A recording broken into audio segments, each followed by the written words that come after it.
quarta-feira na semana da Paixão.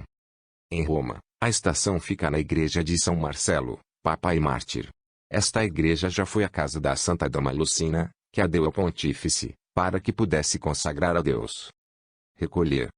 Ilumine, ó Deus da misericórdia, os corações do teu povo através deste santo jejum, e como toda nossa devoção é o efeito da tua generosidade, misericordiosamente ouvir as petições que fazemos. Através de Cristo, nosso Senhor. Amém. Epístola. Lição do livro de Levítico 19, 1 a 19. Naqueles dias, o Senhor falou com Moisés, dizendo: Fale com todos os filhos de Israel, e diz eu sou o Senhor teu Deus. Não deve roubar. Não mentes, nenhum homem enganará o seu vizinho. Não jurarás falsamente pelo meu nome, nem profanas o nome do teu Deus. Eu sou o Senhor. Não caluniará o seu vizinho, nem oprimindo pela violência. Os salários dele que foram contratados por si, não se conformarão contigo até de manhã.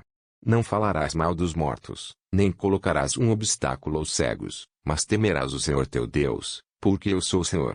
Não farás o que é injusto, nem julgarás injustamente. Não respeitem a pessoa dos pobres, nem honrem o semblante dos poderosos. Julgue o próximo de acordo com a justiça. Não serás um detrator, nem um sussurro entre o povo.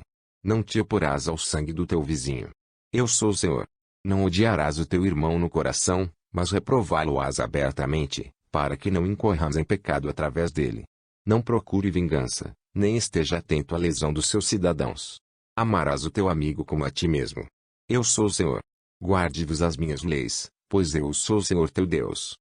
Esta passagem de Levítico, em que os nossos deveres para com o nosso vizinho tão claramente e tão totalmente definidos, é hoje lido, para que possamos ver como cumprimos estes deveres importantes, e corrigir quaisquer falhas que possamos descobrir em nós mesmos. É Deus que aqui fala, é Deus que ordena. Observe esta frase, eu sou o Senhor, ela repete-a várias vezes, para nos mostrar que se ferirmos o nosso vizinho, ele próprio Deus, tornar-se-á o vingador. Que estranho não deve ter parecido tal doutrina aos catechumens, que tinham sido criados nos princípios egoístas e sem coração do paganismo. Aqui dizem-lhes que todos os homens são irmãos, e que Deus é o Pai comum de todos, ordenando que todos se amem uns aos outros com uma caridade sincera, e sem distinção de nação ou classe. Vamos, cristãos, resolver cumprir este preceito à risca. Estes são dias para boas resoluções. Lembremos-nos de que os mandamentos que temos lido foram dados ao povo israelita, muitas idades antes da pregação da lei do amor. Se, então, Deus exigiu ao judeu um amor cordial dos seus semelhantes, quando a lei divina foi escrita em meras tábuas de pedra, o que ela não exigirá do cristão, que agora pode ler essa lei no coração do homem-Deus, que desceu do céu e se tornou nosso irmão, para que possamos achar mais fácil e doce para cumprir o preceito da caridade. A natureza humana unida na sua pessoa ao divino, é doravante sagrada, tornou-se um objeto do amor do Pai Celestial. Foi por amor fraterno por isso que Jesus sofreu a morte, ensinando-nos, pelo seu próprio exemplo, a ter tanto amor pelos nossos irmãos que, se necessário, devemos dar as nossas vidas por eles. João 13,16, é o discípulo amado que nos ensina isto, e ele teve o do seu divino mestre. Evangelho. Sequela do Santo Evangelho segundo João 10 e 22 a 38. Naquela época, era a festa da dedicatória em Jerusalém, e era inverno.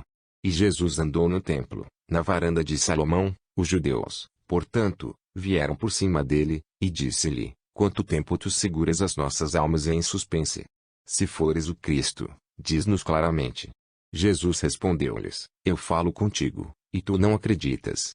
As obras que faço em nome do meu Pai dão-me testemunho. Mas não acreditas porque não és das minhas ovelhas. As minhas ovelhas ouvem a minha voz, e eu conheço-as, e seguem-me, e eu dou-lhes a vida eterna, e não perecerão para sempre, e nenhum homem as arrancará da minha mão. O que o meu Pai me deu é maior do que todos, e nenhum homem pode tirá-lo da mão do meu Pai. Eu e o Pai somos um só. Os judeus então pegaram pedras para apedrejá-lo. Jesus respondeu-lhes: Muitas boas obras eu te encosto do meu Pai, para qual dessas obras me apedreja? Os judeus responderam-lhe: Por um bom trabalho, não te apedrejamos, mas sim pela blasfêmia, e porque tu, sendo um homem, fazes de Deus. Jesus respondeu-lhes: Não está escrito na sua lei, eu disse que vocês são deuses. Se ela os chamava de deuses, a quem a palavra de Deus foi dita, e as escrituras não podem ser quebradas, dizes daquele que o Pai tem santificado e enviado ao mundo, tu blasfêmia, porque eu disse que sou o Filho de Deus. Se não fizer as obras do meu Pai, acredita que não.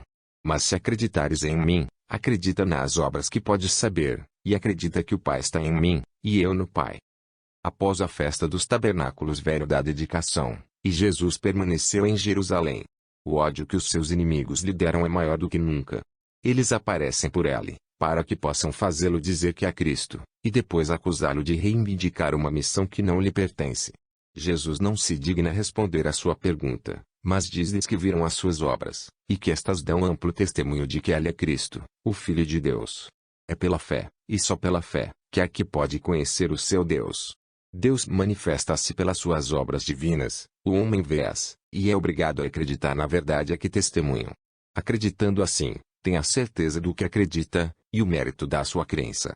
Os orgulhosos rebeldes judeus contra isto, ela daria a Deus como deve agir, e não vê que tal pretensão é impaciente e absurda.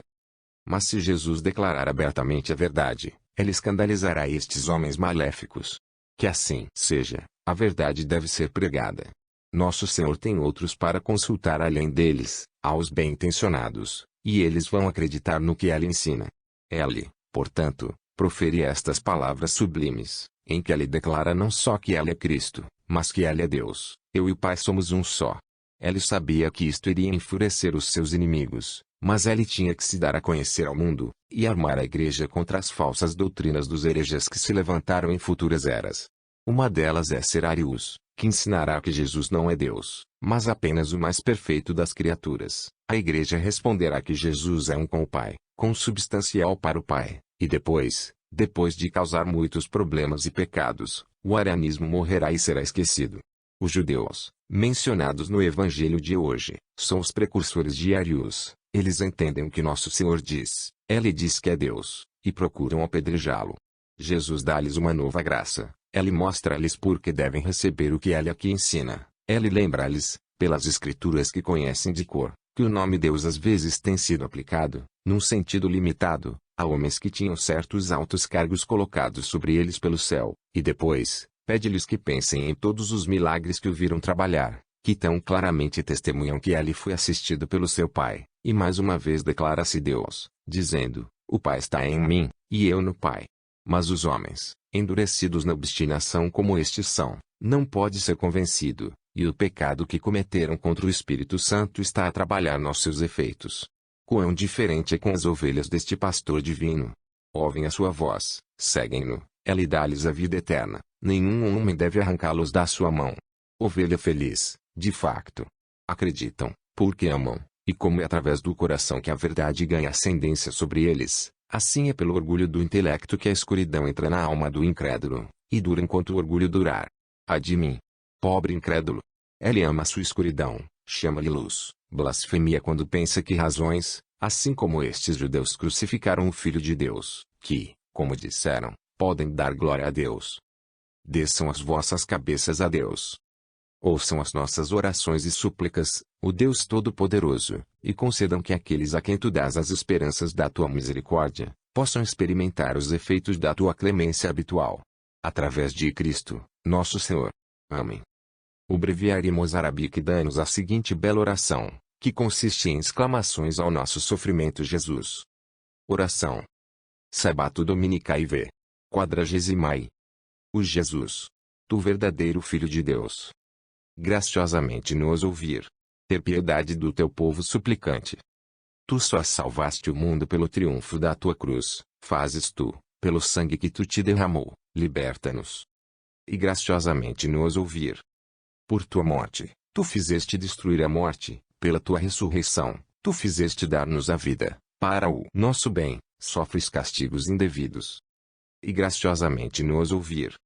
Que possamos celebrar, em paz, estes dias da tua paixão, e assim ser consolados pela tua doçura. E graciosamente nos ouvir. Não deixe-os perecer, para quem tu fizeste sofrer a cruz, mas, por tua cruz, levá-los à vida eterna. E graciosamente nos ouvir. Vamos agora virar-nos para a Santa Cruz. Estas palavras da Igreja grega, no seu triodion, ajudarão a nossa devoção. Im justo vemidiae septimanae. Quando o mais louvável patriarca Jacob estava, de idade, prestes a abençoar os seus filhos, ele cruzou os braços, nele ele representou a cruz, e prefigurou que a bênção de salvação que daí veio para cada um de nós. Abraçamos-te, a mais venerável cruz, como a nossa armadura de salvação, o troféu invencível, o padrão de alegria, pelo qual a morte foi feita até a morte, pois fomos feitos para partilhar a glória dele que foi pregado sobre si. Os coros dos poderes angélicos estão em santo espanto à sua volta, ó árvore que dá vida. Pois foi em ti que Cristo derramou o seu sangue, que era o preço da nossa redenção, e que destruiu completamente todos os direitos que o pecado tinha dado ao diabo sobre a humanidade. O palavra, made flesh. A espada do inimigo tem me golpeado, curar-me pelo teu sangue. Chore rapidamente, com a tua lança, a escrita à mão dos meus pecados, e escreva o meu nome no livro da vida. Ó venerável cruz! Quando tu estavas fixado na terra, tu fizeste para tremer a região do inferno, mas tu foste feito um firme apoio e uma proteção inabalável aos fiéis. Sendo fiéis em virtude, vamos arrancar da árvore divina aqueles frutos que dão vida, oferecidos a nós por aquela rica videira, Jesus, que se deitou sobre ela. O Jesus. Louvamos a tua imensa bondade, enquanto veneramos a cruz, e a lança, e rede, pelo que, ó Deus misericordioso, tu fizeste remover a parede da inimizade que estava entre nós e tu. Igual. Este texto é retirado do ano litúrgico, da autoria de Dom Próspero Guerra Níger.